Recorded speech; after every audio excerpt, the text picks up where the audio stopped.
Well, hello, folks. Today you catch me in the clouds. I'm in the clouds. And the reason that I've got this backdrop for you is because having spent a lot of my life in the clouds, I'm going to give you a list of signs and symptoms of whether you might be there or might not be.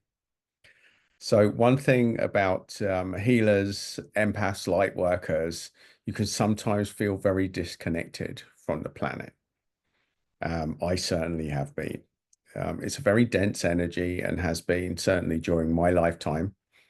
And when you see the stuff that goes on here, it's very easy to feel disconnected to it all. And one of the things that I've had is the ability to disconnect, to just zone out, to go into the cloud zone or in the clouds, away with the fairies, as I was being accused of as many times in my lifetime. So let's start. What are the symptoms? Well, it's when you learn to detach, and it's like a mechanism that healers and empaths, light workers will have when things get so overwhelming that rather than deal with it, we just detach. And part of that is not staying grounded, not really dealing with stuff, just choosing to ignore it. And this is an avoidance mechanism. It's an avoidance mechanism and it serves a purpose. I mean, certainly growing up where there's no escape, you have to deal with all of this stuff. You know, there is no escape. It's very easy to go off into the clouds, into a different place, shall we call it, a happier place, a more disconnected place. And it's quite justified to feel disconnected at times. So I never realized I was doing it. I never did. I just knew that I wasn't really dealing with certain aspects in my life. And working with energy has really helped me to identify now when I'm off into the clouds and when you might be. So this, I guess, another way of looking at it is like a protection.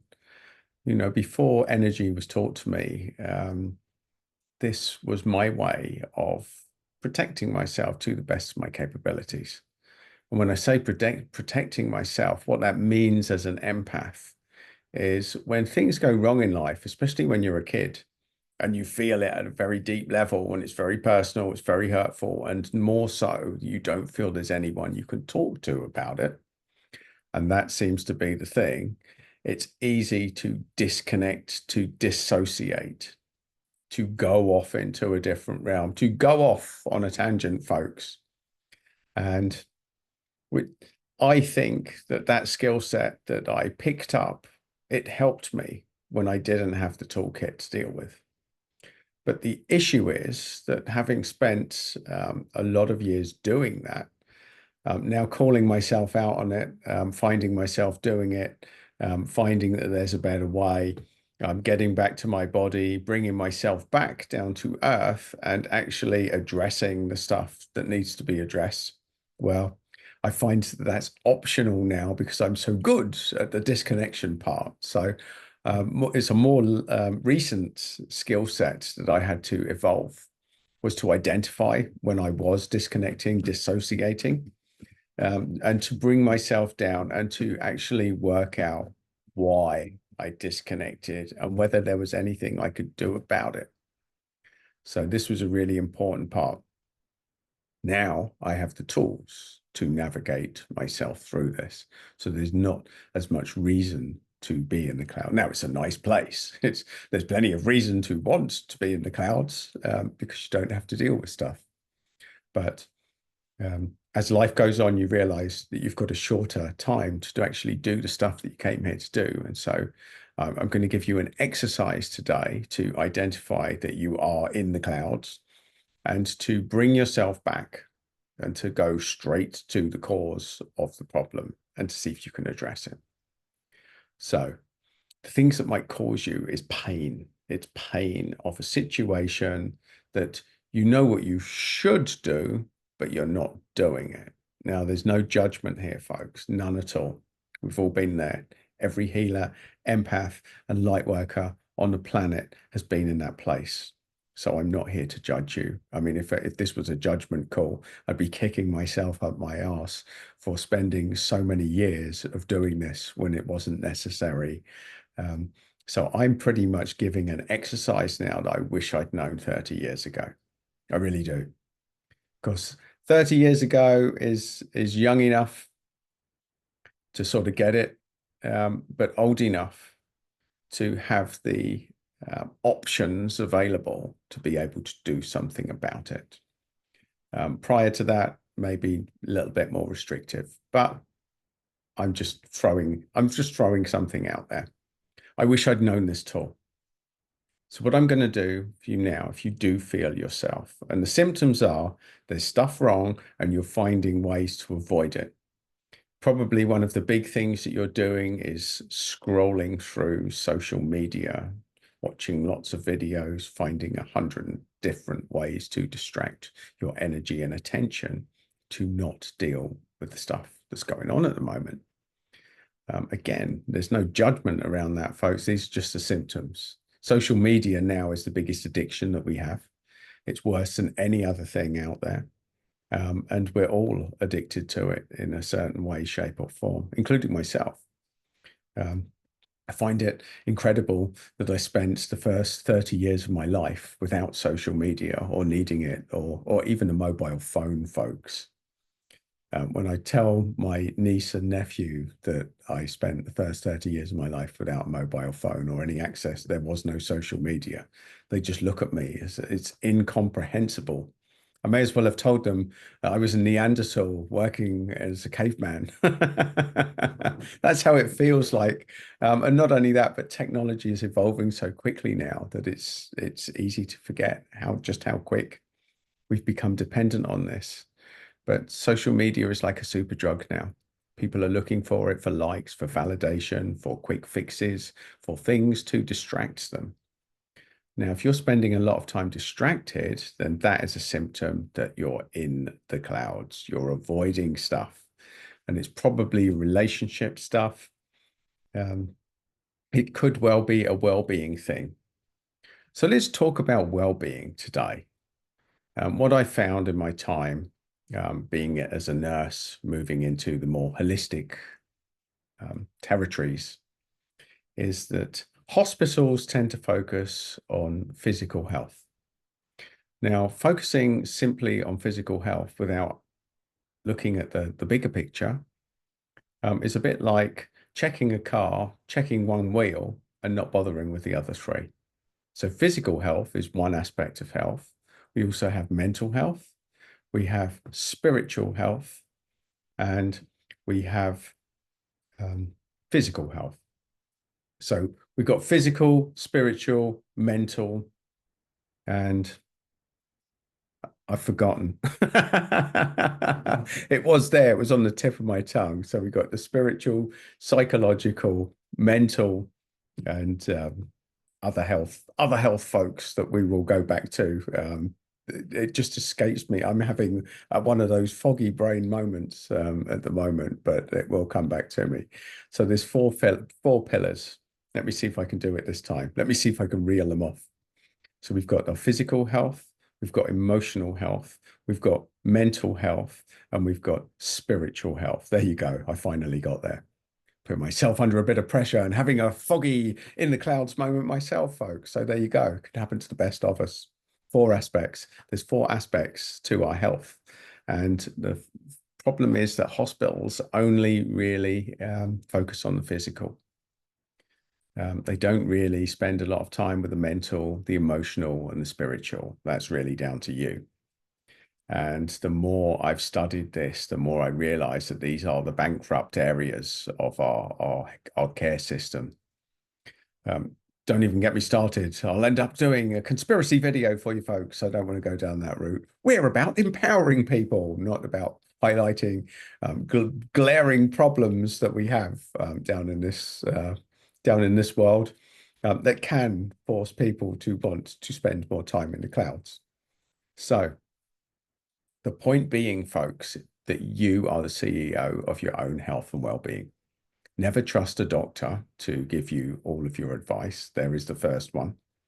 There's some good ones, but there's a lot that don't know what they're talking about. And quite frankly, to get to the root cause takes longer than a 15-minute consultation, which is why so many people get put on drugs when there's probably better ways, folks. But again, I won't get started. Rein yourself in, Adam. Let's not talk about that on this video. But folks, I mean, look, I do have a lot to say potentially on health, well-being, and certainly the pharmaceutical industries. But I'm not going to go off on that tangent unless you put it in the comments. If you want me to, if you've got any questions, I'll be more than happy to address them. For the sake of this video, we're talking about your well-being and the disconnect that you can do when you're not dealing with your issues. So the first exercise for healers, empaths, and light workers is to ground yourself. Grounding's so important, folks. And I know I talk about this at the beginning of all the energy exercises that I do, but I'm just going to do a standalone, let's ground. Let's ground now. Let me take you through an exercise just to bring to your awareness what you might be avoiding. Now, that doesn't mean that you have to deal with it, and you probably already know, but maybe that this reminder will encourage you to do something about it. Because time you can't refund, folks. You can't get your time back. It is when it's gone, it's gone. And if you waste it, wasting time because you don't know what to do, well, when you're young, that's not so bad. But as you get older, it amplifies your motivation to want to get to the heart of it and to want to have a better path, a better life. So we're going to talk about grounding. Grounding, I just want you now just to sit down with your back straight, with your feet flat on the floor. Now that's optimal. You don't have to do all of that, but that just amplifies the effects. Now you're going to slow down your breathing. And again, this is the foundation to every other energetic thing that we do. If you've watched my other videos, you'll recognize this. This is the start of every energy exercise that I do. Get aligned and slow down your breathing because your breathing controls your mood. Now, as you do this, as you slow down your breathing, you're going to be hyper alert to anything that pops into your mind now. So I'm going to invite your unconscious mind to present anything that needs to be dealt with right now so that you can have a better life. And it may well be stuff that you don't want to pop in, but you already probably know what's wrong. So you're now going to imagine a ball of light at the center of the earth. And now you're going to imagine an energetic cord of light connecting to the base of your spine. And as you breathe in, you're going to breathe light up through your grounding cord, and you're going to feel connected to the earth.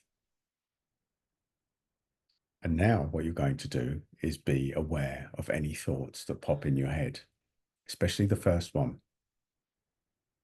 The first thing that comes in to your mind when I ask these questions is the stuff that you really need to pay attention to. And your unconscious mind works like lightning. It works quickly. You'll get an insight like that. Your conscious mind will want to change it and say, no, that can't be it, and then come up with something else. That's like thunder and lightning. Insight comes quickly and quietly, and nonsense is loud and persuasive and comes later on. This is the difference between you trusting your intuition and you talking yourself out of it with the nonsense that we can get caught up in our monkey mind. So here's the question. Relax. You might want to close your eyes. What is the one thing that you need to address now? The thing that if you addressed it would resolve all other things. Now, the odds are you've already got something, and the odds are you probably knew it before the beginning of this exercise, and the odds are you're feeling really uncomfortable now and probably want to scroll through social media or do whatever it is you do to detract or distract yourself from what's really going on. Well, I'm here to tell you that that is the thing that needs to be dealt with so that you can have a better life. And whatever it is, whatever you're going through, however it's manifesting, well, that is down to you whether you're ready to deal with it or whether you want to keep avoiding it. Now, as a master of avoidance for a lot of my life, again, there's no judgment on whether you choose to deal with it or not. But if you are choosing to deal with it, then I encourage you to get help, to reach out, to ask questions, to do what you need to do. And if you do leave a comment, I will do my best to point you in the right direction. Or you can just disconnect, unground yourself, and go back into the clouds because it's comfortably numb up there, folks.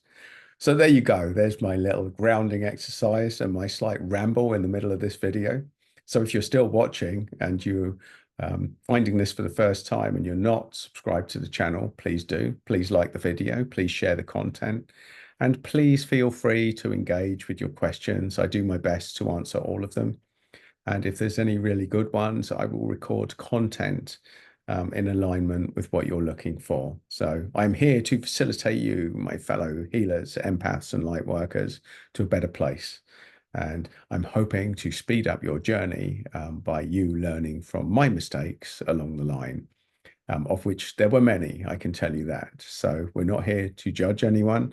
We're not here to give good advice that isn't warranted or wanted. We are just here to act as a guide for whenever it is that you're ready to wake up and to have a better life. So there you go, folks. Enjoy the rest of your day. Like and subscribe to the video. And thank you very much for joining me on this slightly more rambly journey than normal.